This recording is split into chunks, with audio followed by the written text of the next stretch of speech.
Rabu malam, Jakarta dibuat gempar karena pengumuman Gubernur DKI Jakarta Anies Baswedan yang akan kembali memberlakukan PSBB total di ibu kota.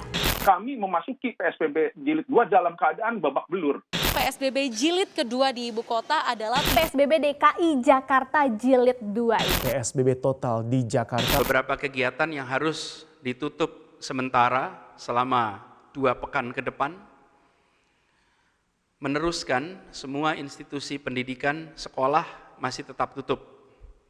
Lalu seluruh kawasan pariwisata, taman rekreasi, semua kegiatan hiburan tutup.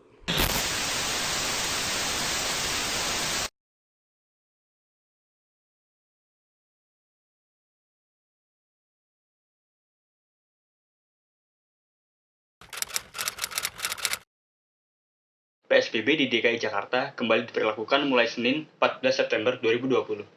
Jakarta yang notabene sebagai pusat perekonomian Indonesia mengakibatkan anjloknya kegiatan perekonomian di Indonesia.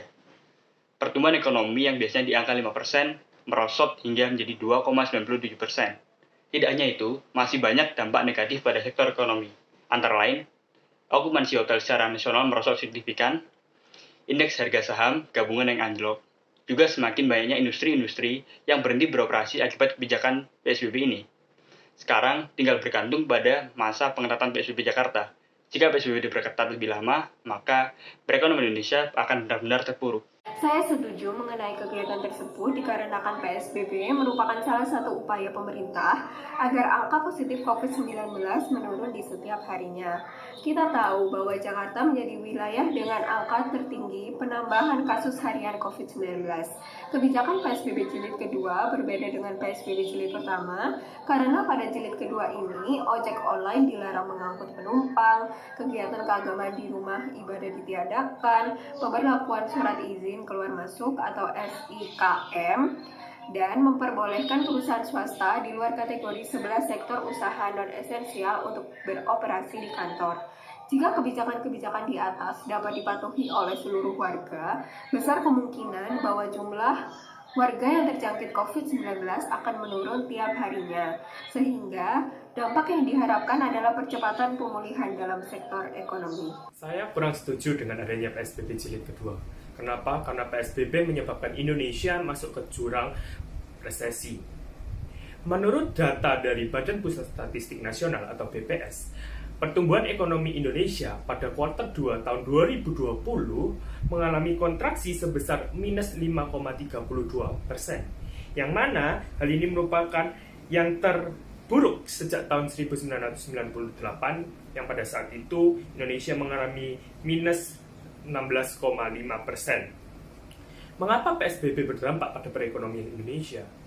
PSBB sangat memukul konsumsi rumah tangga yang merupakan 60%, penyumbang 60% dari PDB nasional.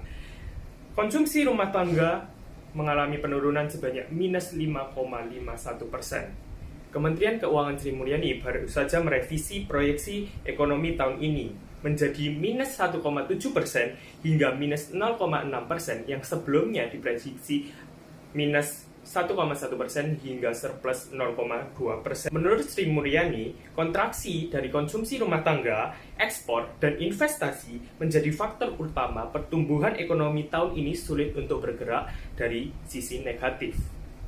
Kita tahu sendiri, resesi terjadi apabila pertumbuhan ekonomi suatu negara mengalami minus selama 2 kuartal berturut-turut. Maka bukan tidak mungkin bahwa Indonesia akan mengalami resesi jika dilanjutkan adanya PSBB jilid kedua. Menurut saya, pemberlakuan sosial berskala besar atau biasa disebut PSBB tidak dirasa cukup efektif dalam menekan penularan COVID-19. Sepekan sejak DKI Jakarta menerapkan PSBB jilid 2 pada 14 September lalu, kasus COVID-19 di ibu kota bertambah 6.960 kasus positif. Dan berdasarkan data corona.jakarta.go.id, kasus positif COVID-19 di Jakarta mencapai 62.886 per 21 September. Jumlah ini meningkat dibandingkan jumlah kasus di hari pertama PSBB, yaitu 55.926 kasus positif. Hal ini bisa kita katakan bahwa pemberlakuan PSBB Jilid 2 di DKI Jakarta tidak total. Yang seharusnya tujuan adanya PSBB adalah untuk mengendalikan penyebaran COVID-19. PSBB tidak akan efektif jika tidak ada perubahan aturan sanksi yang lebih tegas.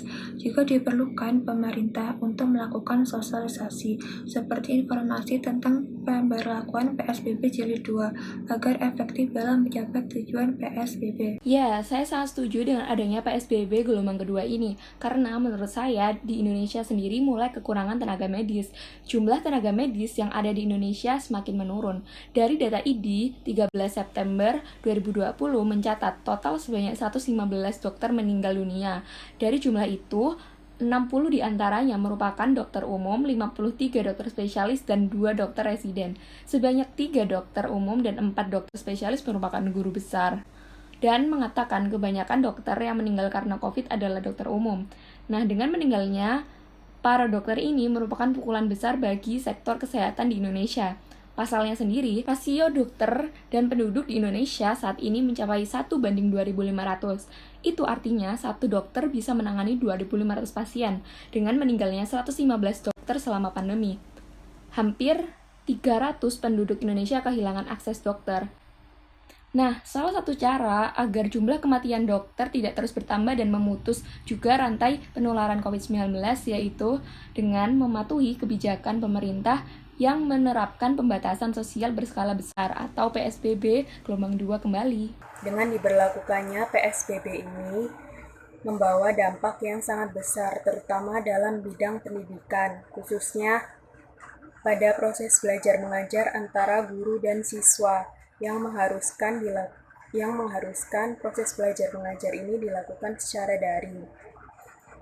Dengan proses belajar mengajar yang dilakukan secara daring ini menuai banyak kontra, terutama orang tua siswa yang mengeluh karena keterbatasan dalam hal keuangan dalam membeli kuota untuk anaknya yang sekolah. Apalagi sekarang ini semua tarif kuota semakin mahal. Namun dengan dilakukannya proses belajar mengajar secara daring ini untuk memutus rantai penyebaran virus corona yang semakin melonjak ini, terutama di Jakarta. PSBB Jilid 2 bukan merupakan pelarangan, melainkan pengetatan.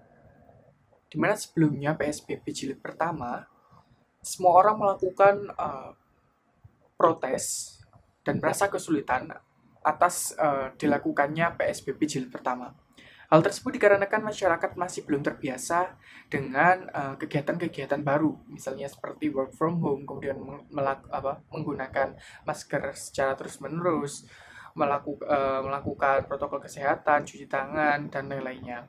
Namun sekarang PSBB Jilid 2 ini bukan merupakan pelarangan-pelarangan lagi, tetapi lebih kepada pengetatan.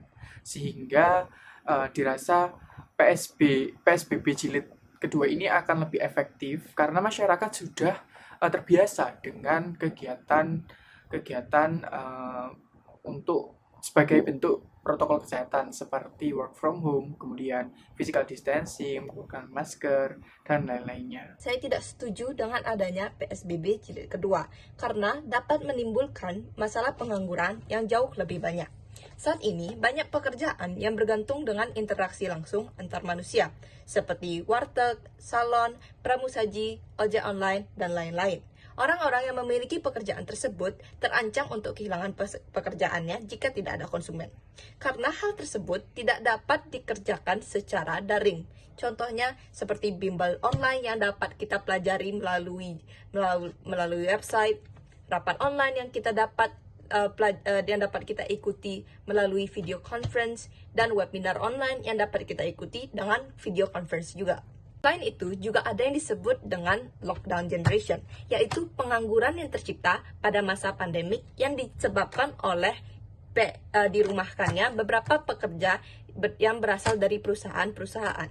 Karena pada masa PSBB, sebuah ekonomi dapat terhambat. Dan jika ekonomi terhambat, beberapa perusahaan harus men-cut down budget mereka untuk bertahan dalam masa pandemik.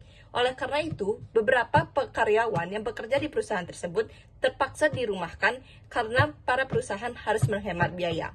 Sekian pendapat dari saya. PSBB Jilid 2 telah diadakan di Jakarta mulai tanggal 14 September 2020. Tentunya, PSBB Jilid 2 ini menimbulkan banyak pro dan kontra di kalangan masyarakat. Sebelum itu, per tanggal 22 September 2020, tercatat sudah ada 252.923 orang yang terkonfirmasi terkena COVID-19 ini. Maka dari itu saya setuju untuk melakukan PSBB Jilid 2 ini untuk mencegah persebaran COVID dan untuk membantu menurunkan angka positif COVID-19 tersebut. PSBB menimbulkan polemik yang tak kunjung usai di masyarakat. Apalagi dengan diberlakukannya PSBB Jilid kedua ini. Hidup semakin tak adil bagi mereka yang ada di bawah. Namun, jika tidak langsung diatasi, Indonesia akan semakin kacau. Tapi, kembali lagi kepada Anda. Baik buruknya sesuatu, benar tidaknya sesuatu, tergantung bagaimana Anda memandang suatu masalah. Jadi, tim apakah Anda? Pro atau kontra? Terima kasih.